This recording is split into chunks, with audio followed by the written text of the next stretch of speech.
Walking Dead series by S10. I'm your host, Nicole. I'm Gary. And today we're talking about The Walking Dead Season 10, Episode 22, entitled Here's Negan. We just finished watching. This is our instant cast. Gary, what are your immediate thoughts? I think this is the best out of the bonus. This episode was so good. And we've been asking for a Negan episode.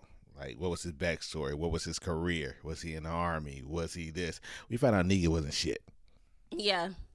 Wasn't shit. That's what I was thinking. I'm like, he wasn't shit in the apocalypse. He wasn't shit pre-apocalypse. Yo, he was the man in the apocalypse. You can't not say that Negan wasn't the man.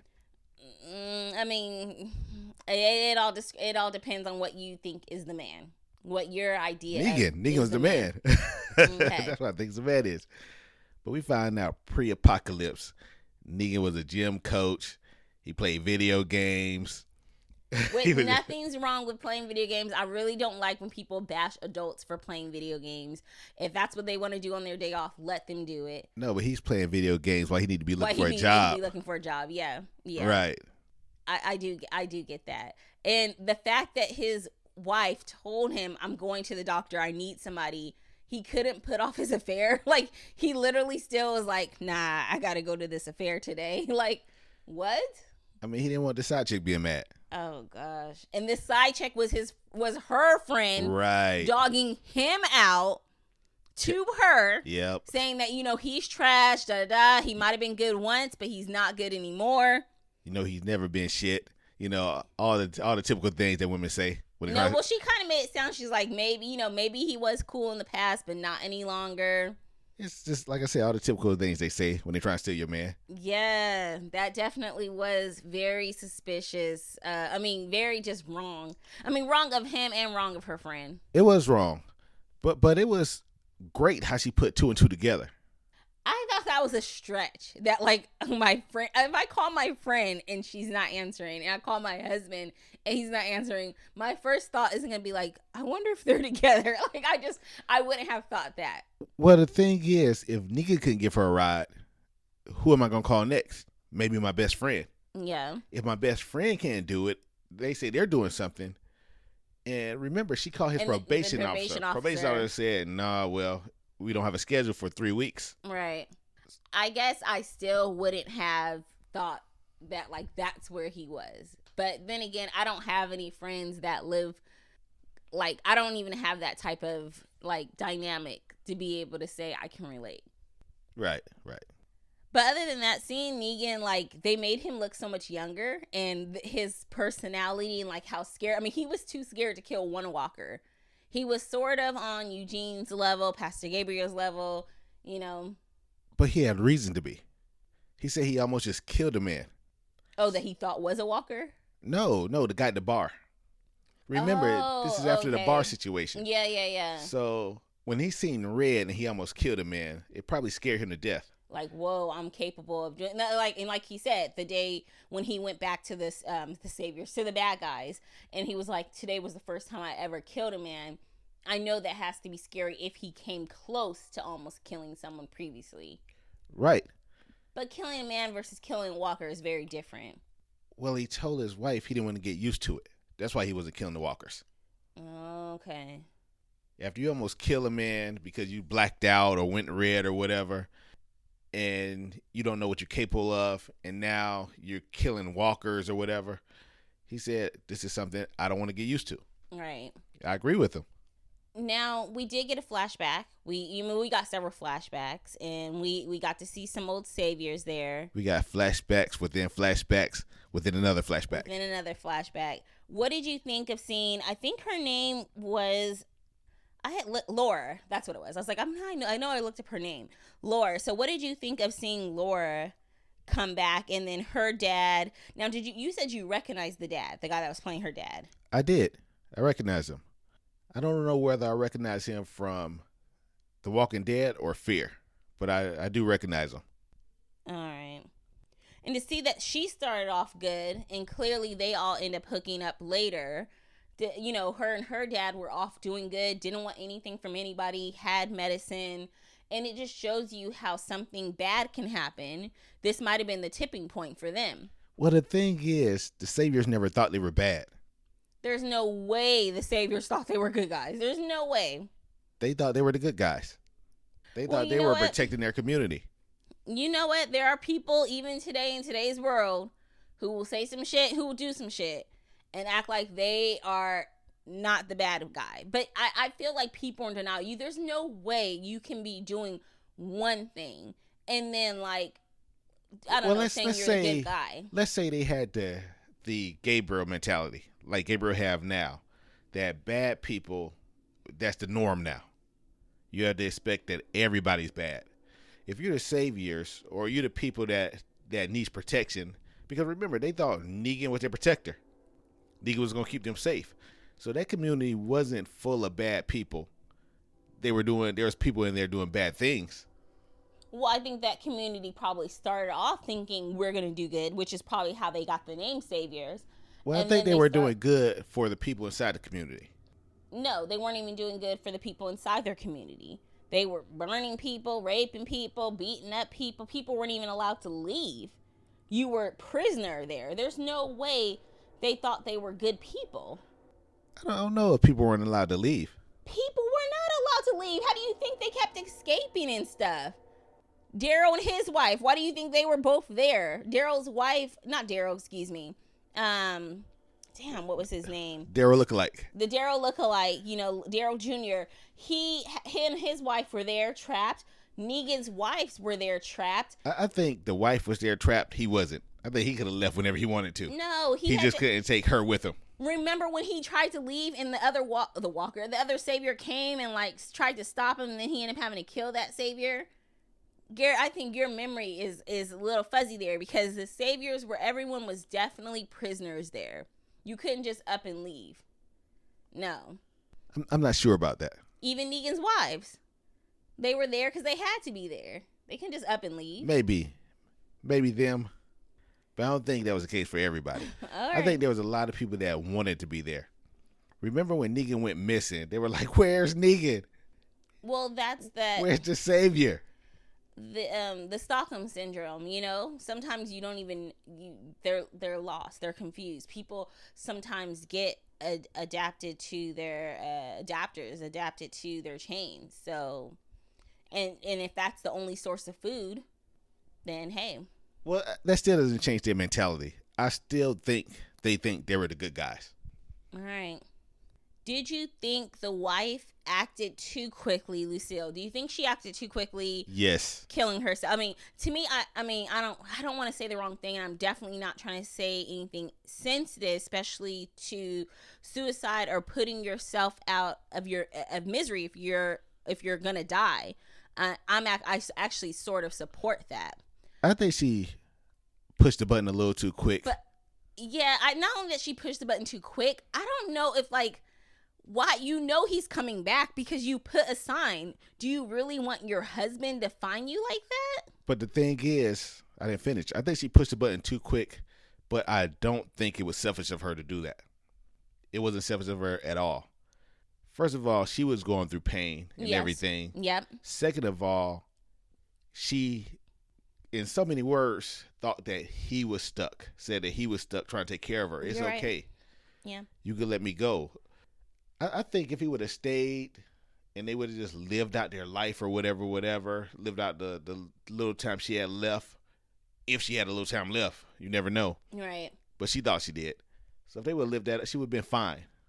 She would have known that when it was over, he could move on. But by him saying that we're never going to stop, that let her know that he was never going to move on. He was trapped there with her. Yeah. And now that you were saying it, maybe it wasn't a selfish act, which I didn't really consider the act itself selfish. I was like, why? I don't know. Like, why let him find you? But at the same time, maybe she was thinking it's better for him to find me now than to watch me for a year or 2 years, however long this lasts. Ultimately, right. She knows they don't have enough medicine to keep it going, So, yeah, I mean, it was a hard choice. And like I said, I wasn't definitely trying to judge or anything, but I was just like, oh no. And like, did she really want him to find her? And that had to be difficult. So that's all. But all in all, you thought it was a great season finale. it was definitely great. lifted my spirit. I mean, it was a lot of sweet moments, especially between Negan and his wife, but it definitely changed. It helped me, my relationship with The Walking Dead, because if you recall last week, I was done. Even when the episode was about to come on, Gary's like, I've been waiting for this all week. And he looked over at me. He's like, "Oh, you done? You're done. Yeah, I was like, "Yeah, I'm Yeah, the done." I blank wasn't look on your face. excited or anything, but yeah, it was good. It was really good. I mean, yeah, I low key been waiting on this. I have.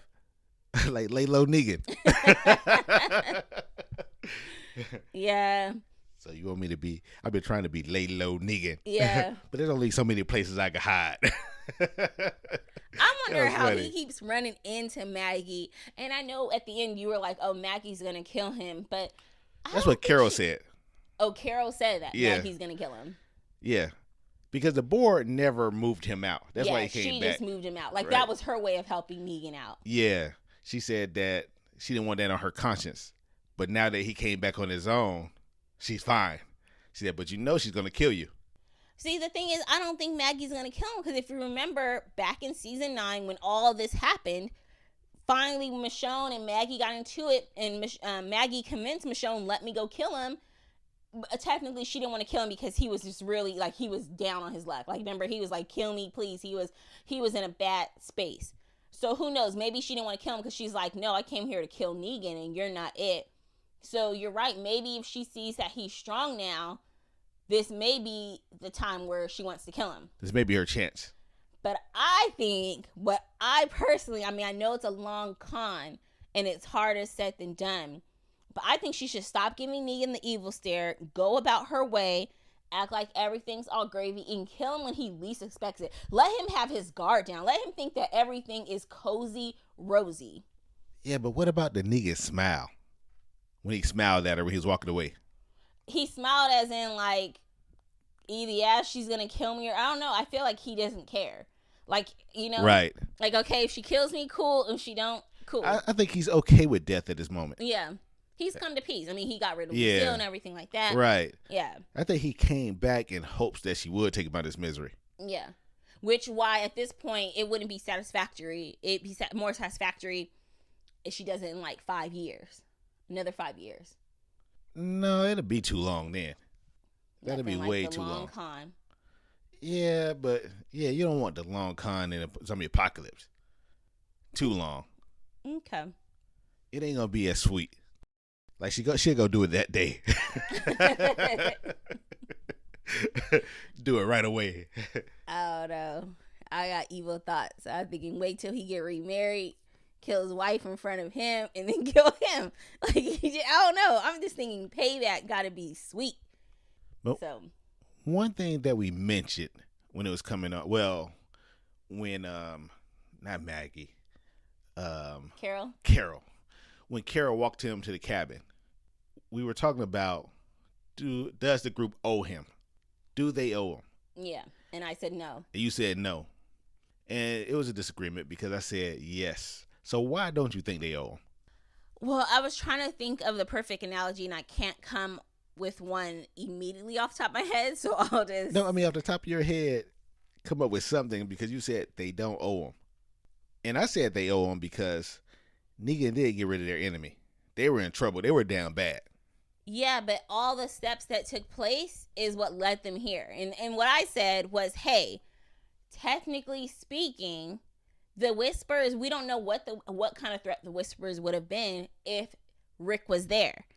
You know, because, and the reason why Rick isn't there is because Maggie tried to kill Rick, or tried to kill Negan, and Daryl tried to stop him and led to all this stuff, you know, everything like that. So who knows? Like, yeah, Negan helped them, but all the steps that took place led them today.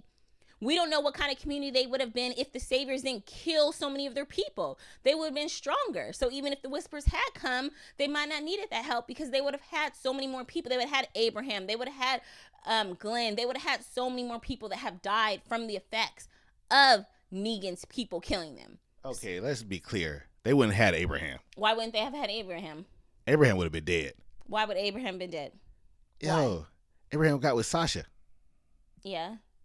He had a girl. You think his woman was going to let them walk around every day? Yeah, that was been done. Rosita was on. You think she going to let them walk around every day and nothing happened? Definitely. That's why she got with old boy, because she was like, I would be more worried about Rosita killing him for real than Maggie killing Negan. Well, now you just guessing. So my thing is, well, you're guessing also. I am, but my guess, I guess, feels more real. All I'm saying is all these things Negan made this bed, and all of these things have had a ripple effect over all these years.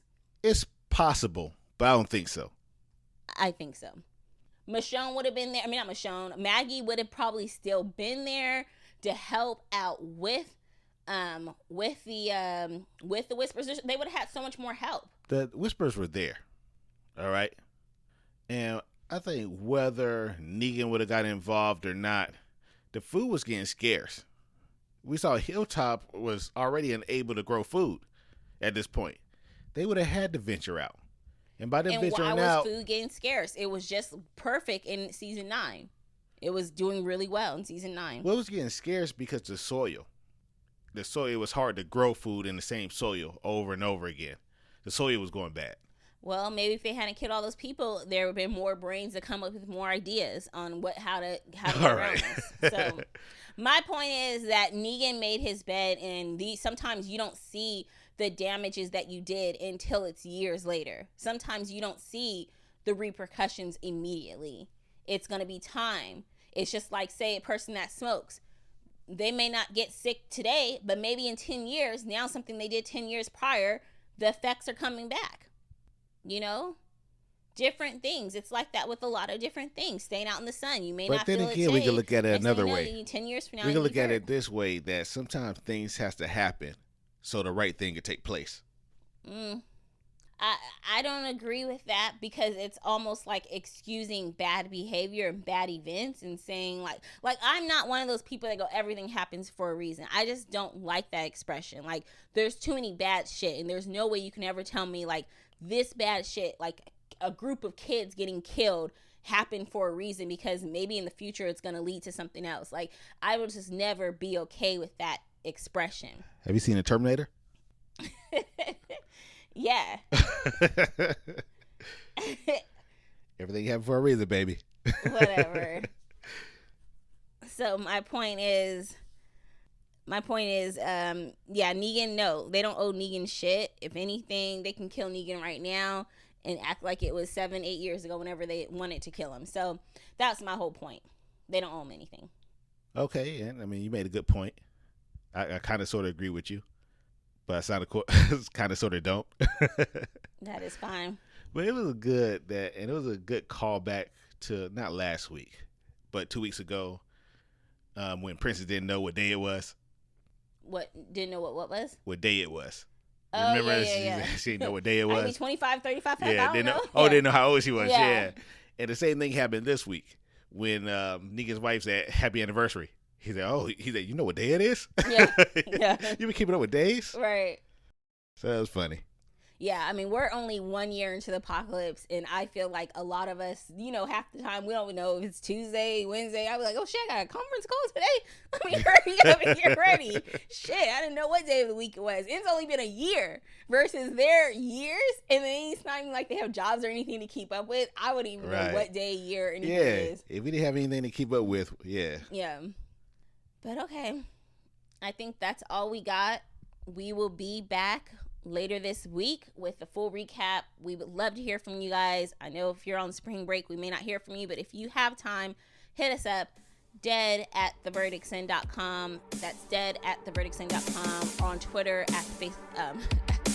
Twitter @theverdictsin, or facebook.com/verdictsin, and we will discuss it on the podcast. Until then, I'm Nicole. I'm Gary. Bye.